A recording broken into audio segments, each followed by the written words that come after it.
Hey, how about a quick story on Meiomi Pinot Noir? Now, Meiomi Pinot Noir was created by a guy named Joe Wagner. And Joe Wagner is one of the three kids of the Wagner clan. Joe Wagner, Jenny Wagner, and Charlie Wagner. Now, the three Wagners are the children of Chuck Wagner. Chuck Wagner being the head and creator of Caymus. Caymus Cabernet is one of the most revered and most loved, especially at its price point, wines that comes out of Napa altogether. Now, each of the three kids was tasked with becoming expert in one different grape so that they would all be good at what they did and not be competing with each other about being better at one specific grape over another. Now, Joe Wagner became expert in Pinot Noir. Ginny Wagner became an expert in Merlot and Zinfandel, and Charlie Wagner became an expert in red blends and Cabernet. Now, each of them still works with Caymus except for Joe Wagner. Now, Joe Wagner created the Meiomi brand while he was still with the family. It got huge. It was ginormous. Now, it got to a point where, to hear him tell it, he had a choice to make. It was either he starts cutting corners and making cheaper and cheaper wine, as he says it, Gallo style wine, or he sells it off, takes the money and run. And Joe being Joe, he sold it off, took the money, and part of the deal was that he was not allowed to make Pinot Noirs for 2 years because he was competition for this new brand he had sold off. Meiomi got in the deal the brand, and they got the current stock.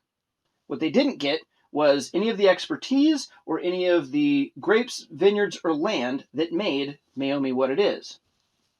Joe Wagner still works with all of those grape growers, so everything that made Meiomi is gone.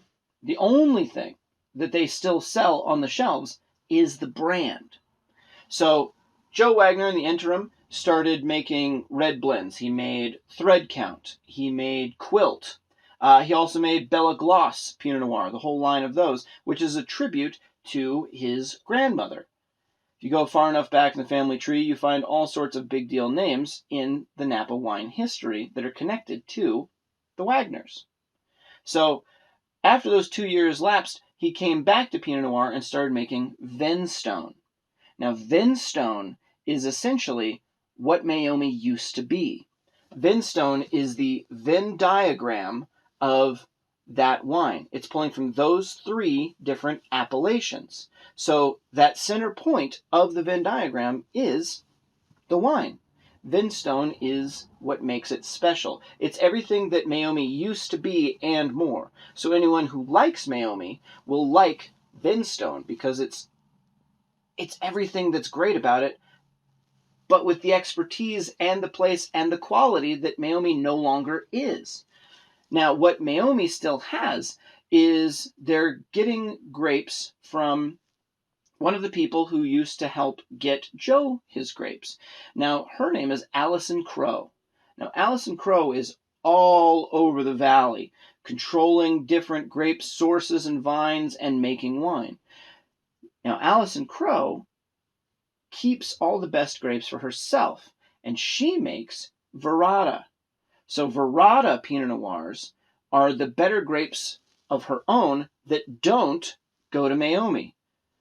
She sells Meiomi their grapes, keeps the best grapes for herself, and puts it in Verrata.